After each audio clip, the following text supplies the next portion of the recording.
What's up, everyone? Welcome back to another episode of the Bird Flock Podcast.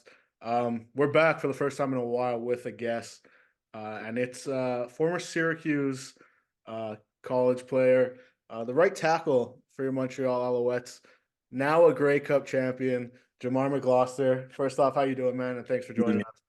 No problem. I'm good, man. I'm good, man. Excited to be here. Been a long time coming. Yeah, it has. I mean, a bunch of canceled episodes with you, but happy we're finally doing it for sure. No doubt. First off, like I said, Grey Cup champion. Have you kind Mhm. of come down from that high, or are you still buzzing from? I guess it was about 2 months ago. Uh, so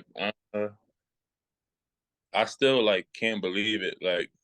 Um, even today, uh, in the weight room, we were showing different rings that other teams have had over the years, and I'm like, yo, we really won today. We really won. And they're like, yeah, we really won. I'm like, that's crazy. I'm still in awe of everything. But yeah, the events and partying has has calmed down, but I think we still all of us are still at a high. Yeah, speaking of that party, I guess kind of for like a month after, it seemed like you guys were always on Instagram and Hmm. everything. So the body kind of recovered from all that partying and everything, or what? Oh yeah. The liver was hurting for a good minute, but now we back. We back now. Yeah. So obviously before we hopped on and started recording. Me and you were talking a little bit, and you're now living in Montreal kind of full time. And was that why you kind of signed that extension so early? Obviously, first of all, congrats on the extension signing in Well, Montreal. thank you. You're Appreciate signed till 2025, I think it is. it. So Mhm. is that important to you to get it done early so that you could kind of settle in and get a new place and everything? Uh, nah, man. No, they decided to talk to me before the playoffs earlier. They want to get a deal done long term early, and just sat down, I listened to what they had to say and listened to what I had to say, and it just so happened that it worked out the way it did, right before the playoffs, and then so it was kind of easy for me to be like, okay, I'm going to stay. Now that everything is done, I'll be here 2 years.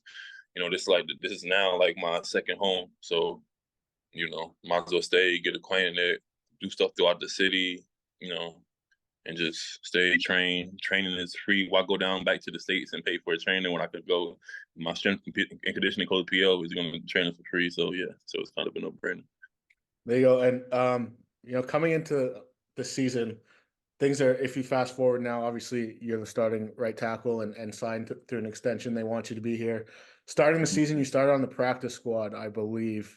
Um, Mm-hmm. and then you ended up starting 9 games in the regular season, I think it was, and then throughout the playoffs. So kind of take us through that journey and how it progressed to you going from practice squad to starter in Uh, the Grey Cup and winning the Grey Cup as the starting right tackle.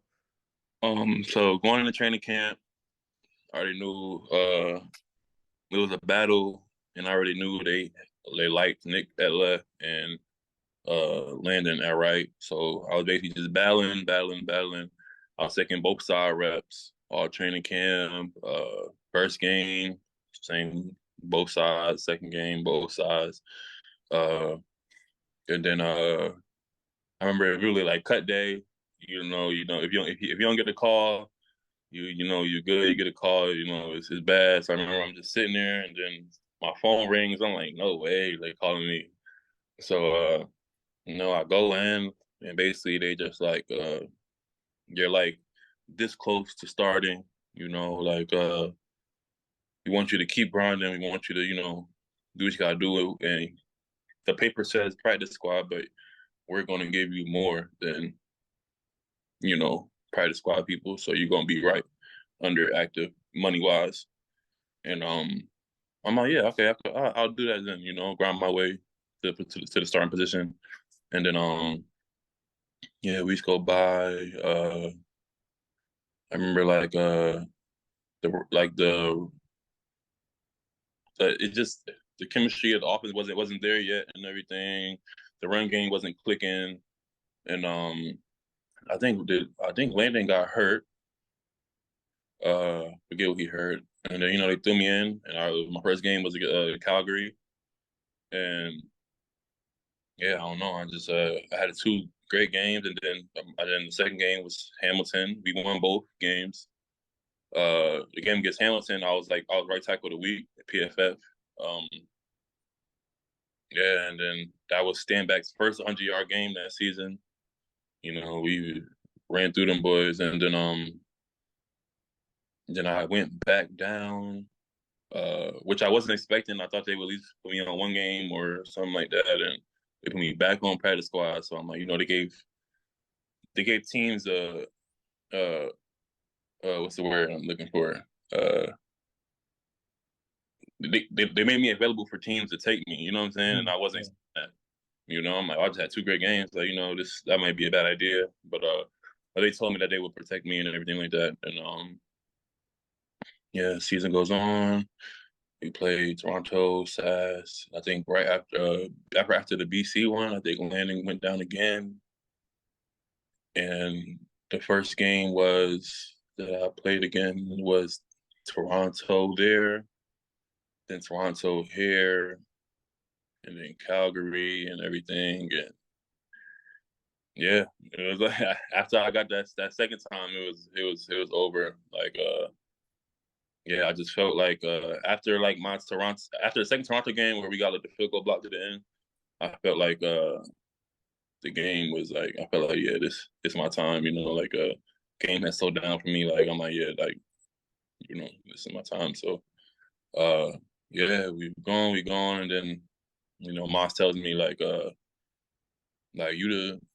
you were the tackle for the rest of the year, so it's time to ball. And yeah, because I think they put Landon on six game, and then I'm yeah, like I got you.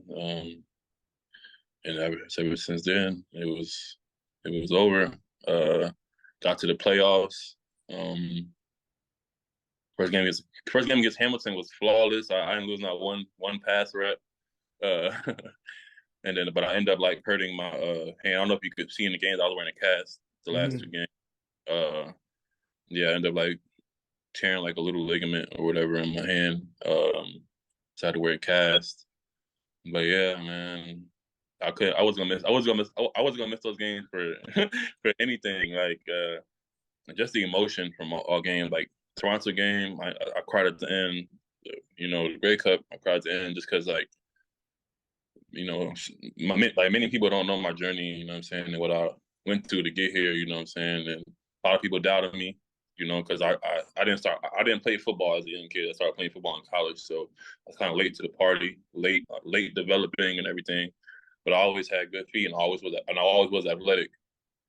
This year was the biggest I've been. I was like 360 at the end of the year, but yeah, you couldn't tell I was still moving the same, everything. So yeah, this season, like really, and then I don't know if you know, but Winnipeg had cut me in 19. BC Mhm. had cut me in 22. So I was really like, this is a revenge tour. So I'm like, either one I see in the Grey Cup, this got to be like a revenge tour type thing. You know what I'm saying? So yeah, it was just a lot of emotion, especially after the Grey Cup win. It was crazy, but that's like sort of my journey summed up. Almost. Yeah, obviously, we're happy to have you here. You did, like you said, you did a great job. Obviously, earning the extension. Um, gonna start on the hand. Is the hand like back to full health and everything, or? Yeah, it can go back and everything good. Yeah, yeah. It, All it, right. it was a small ligament, so so no surgery, nothing like that. Nah, perfect. And then kind of going back to Moss and him telling you that this is your job for the rest of the year. Did that you think that added more pressure on you, or did you think it felt like weight off your shoulders that you finally they saw what you saw in yourself? Um, I feel like it was pressure, but you know, it wasn't a lot. I had a lot of confidence in myself. Because we were racking up momentum, racking up games, and so was I, racking up momentum and everything. But it was a little bit of pressure because because you know how good of a tackle Landon is, like Landon Rice is, and he's spectacular. He's a spectacular vet. Been doing it at a high level for a long time and everything. So I just wanted to make sure Masa him were proud of me, going out there, and he the offense wasn't missing a beat with me being out there. So I think I did well. So everybody's happy. Yeah, for sure. And like you said, the momentum started getting going, and two big guys that I would kind of say, and I'm sure you would agree, that helped the momentum for the team in general, not the offense specifically, but the additions of Lemon and Sankey. What did that do in the locker room when those two vets kind of came in and got the boys going, I guess? Uh, it was great. When Lemon came, I had heard about him. Never really. I think I played him in a preseason game with BC. But it's preseason, nobody really, takes it serious. But yeah, the D line hadn't been producing at a high level. Producing at a high level, but it wasn't producing how it was after that. So we were excited to see what he can do. We know he was a vet coming in, and he's brought a ton of leadership and just a ton of don't take anything for granted. You know what I'm saying? Like he'd been top dog in this league for years, but for some reason he got released from BC. I don't know what happened over there. And he's waiting on his call, and then he got his call. And since game one that him got in the field, he just was making everything happen. And we asked him, man, like, how do you still move like that? How do you still play at a high level? And he just like, man, I train, I pray, you know what I'm saying? And I'm like, yeah, like hopefully at that, when I get up there, I could do the same. But he brought a lot of leadership. Sankey brought a lot of leadership. Being a champion, and it was XFL. Mhm. He was known to handle business. And he was the leading tackler up here before when he played up here. So both of them brought like just a ton of leadership. And it just made everybody. We made them feel at home. They made us feel like we could do it. Especially Sankey. Sankey gave us a lot of good speeches. Lemon gave us a lot of good speeches. Just having those two on the defense was just phenomenal for us. And you saw. Yeah, definitely Yeah. did. I always say that I've never seen two kind of additions midseason that helped the team more than that. Hmm. But I want to talk about that statement that he said that kind of if you're not with us, you're against us, and we're gonna run the table and win the Super Bowl. Win the Great Cup. Sorry. Hmm. Um, was that discussed in the locker room, or did he just go out and say that, and then you guys kind of rallied behind that what he said? Nah, he went and said that. He went and did and said that. But then when he came back, he was like, if I think one of the speeches was, if you don't believe, I think right before, I don't forget what game it was for, right before, but he said, he's like, if you don't believe what I said is true, then you shouldn't be here. He's like, you're right, because the goal at the end of the season is to win the Great Cup. So if you don't believe that, then yeah, you shouldn't be here. We should win every game that we step on the field and play. And yeah, that's how that played out. He when I said it, I seen it all over Instagram. I'm like, oh, okay. And then next thing you know, he had a game, and he was like, if you don't believe what I said is true, you shouldn't be here. And that's how he carried out. And going back to Lemon, I'm not sure, obviously, how your practices work out and how much you really went against him, but uh, Hmm. how much did he kind of help your game? Like you said, a CFL legend, probably a guy that's going to be a Hall of Famer, and going against him, I don't know, like I said, how often you did, but Hmm. did going against a great help your game, and how? Oh yeah, I want to get some every day, every day. He's a great savvy vet. Great to like. He actually helped me. It's a great. That's a good question. Yeah, he actually helped me go against Flo, number 7 from Toronto. Hmm. He was like, like I train with Flo. Flo like my son. So when it was time to play Toronto and play Flo, he kind of helped me like lock in on his game and know his tendencies and everything like that. We like sat down and he told me everything. Oh, the running back is on this side. He's gonna do this and stuff like that. So he kind of like got me to excel in that matchup. And that matchup really, really, everybody is usually afraid of that matchup, but I wasn't at all. in any of the games, and big part was because of Lemon, and even in practice, like some of the moves all the moves he's done in the game. Don't trust me. He's hit me with the same moves in practice. Not as successful as they were in the game, because I'm not going for that. but yeah, like I've seen it all. But like he has some great D line moves, especially for his age. He can still bend. He can still do this, do that. Um, and he also gave me like I'm gonna say it's worse than the wrist and the wrist injury in practice. One day he went for an interception like on the line, and he jumped and kicked me right in the nuts, and like it was so bad that Moss trying to move the ball up, but I was in the way. He's like, no, he just ended. It was like in the practice. He just ended practice. He's like in the practice, and he let Jamar break us up, and I'm on the ground like just, oh God, yeah, but yeah, it was fun going against him every day in practice. And he loves cracking jokes. Like he's a jokester, like funny guy, good teammate. Like he's a great player, but he's an even better teammate. So it's fun. Hmm. And going to kind of your leader on the offensive side, we talked about Sankey's speeches and Lemon speeches. We want Mm-hmm. to talk about Cody Fajardo's speech. The fuck you just watched. Obviously, everybody knows about that now. How much did it mean to you guys in the locker room? Obviously, I'm sure it was going on all year, but for your leader, especially in the offense, and most would say probably for the team, for him to stand up and basically be ready to run through a wall for that championship, how much did it mean to the rest of the guys in that room? It meant a lot because we know we know how hard Cody works. He's not really the most vocal person.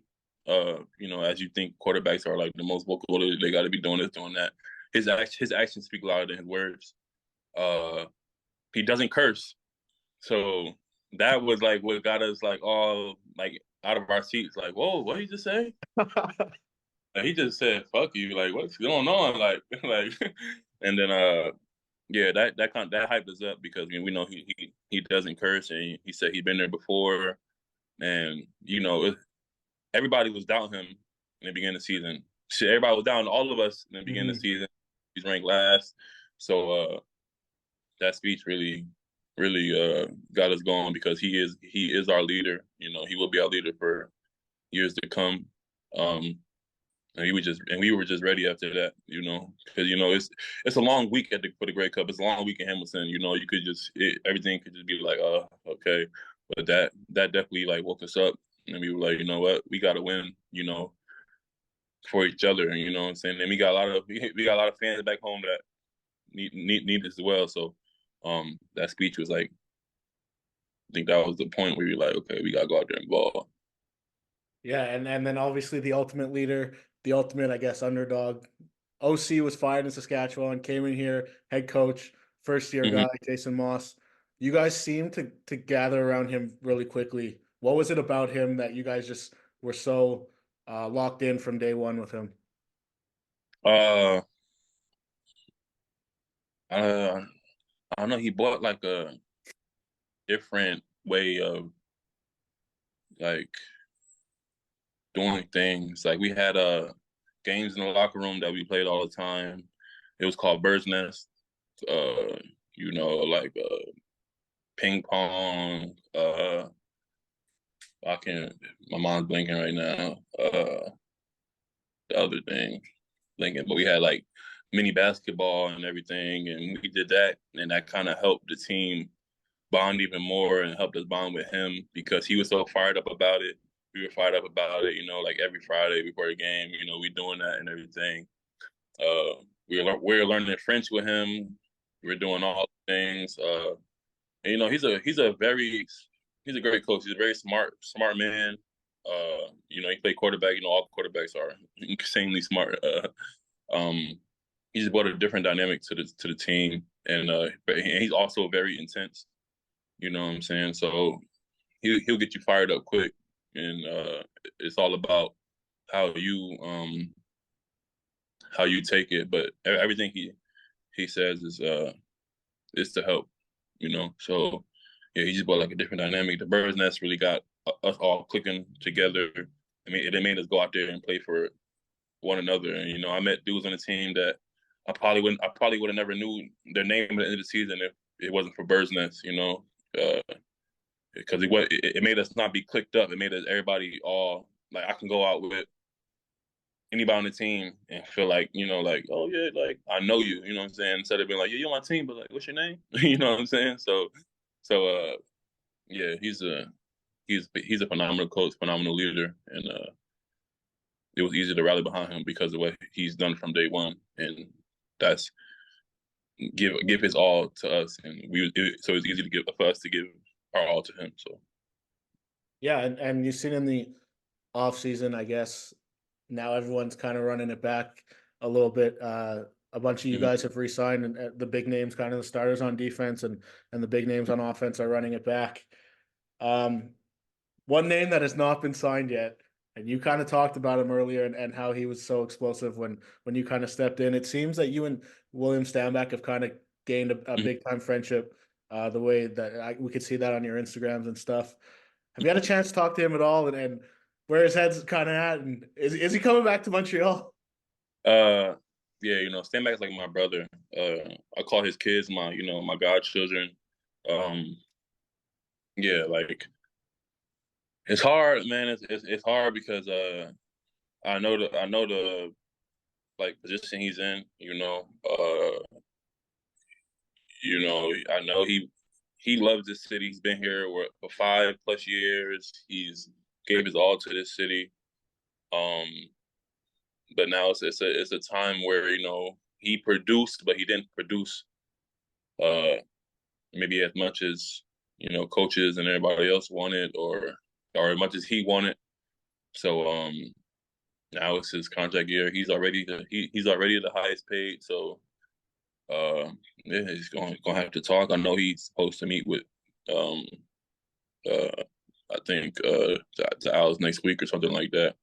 We'll see how that goes. But I think he's gonna test free agency definitely. Um, but from what I've seen, there's a lot of stuff going on in the league. I feel like we got the best chance because it's too much stuff going on. I be telling them, I'm like, you don't want to go through all this drama with all this other stuff. You're gonna have to go to the team, learn a different playbook and do this. Like that's not cool.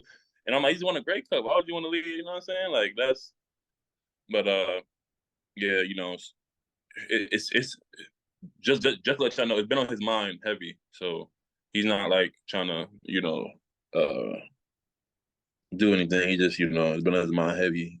He wants to come back. He loves the city. He's not like, F Montreal or something like that. He loves the city. He's ready. Just got, the numbers have to add up. He has a family that he has to feed and stuff like that. 2 kids, a wife. So yeah, it has to just add up. Yeah, and obviously say what you want about the numbers, but he's still to me kind of the face of this Ciao, franchise. ciao. and Exactly. and an important part. And like we said before, everyone's kind of running it back. Um, put him aside for a second. All the guys that already signed. Obviously, you guys did win, but how much of a boost is it to know that now you can really run it back with all the guys that re-signed, knowing that you guys can go back to back Grey Cup champs? It feels good, I'm not gonna lie, when I seen everybody resign, I'm like, you know what? Thank God I don't gotta go against these some of these guys on the other side. But yeah, it just feels good to know that we're gonna have majority of the team back, and you know now there's no, oh, we gotta work on chemistry. The chemistry is there, especially O line. Everybody's back. Everybody's like, there's nothing changing. Our quarterback is back. We lost Austin, to the Falcons, but I'm pretty sure somebody's gonna step up and step in, and it's gonna be another great receiver coming in. Who knows what's gonna happen in free agency. I know it's a lot of good dudes in free agency. I just seen just now like that what TD Jake is really got released. So Yeah, it's a lot of names out there that could possibly do stuff, do things for the team. But yeah, it felt good to see everybody resign. Because that lets me know that everybody's happy. That's all really you want to see with your team. Happy, happy dudes play play well when they're happy. You know what I'm saying? So yeah, it felt really good, especially because my boy Bev, he from Jersey like me, so I was happy to see when he when he signed back. yeah. I don't know if this is kind of breaking news or if you knew this, but apparently Lawal Ugwak was just taken off the Alouettes roster. Apparently he worked out for the Tampa Bay Bucks, so I don't know what's happening there. But do Hmm. you kind of have any source of if he's going to the NFL also with Mac or? He was taken off. Apparently, yeah. Apparently, he was taken off the roster and worked out with the Bucks. So, look, hopefully for him, he makes the Bucks roster. But Yeah, hopefully I know. for us, he's Lua- back. I know. Law had one. Moose had one. What Reg had like five. Stubblefield had like five Mhm. workouts. I mean, I hope all of them get signed to an NFL team. That's because that's the goal at the end of the day.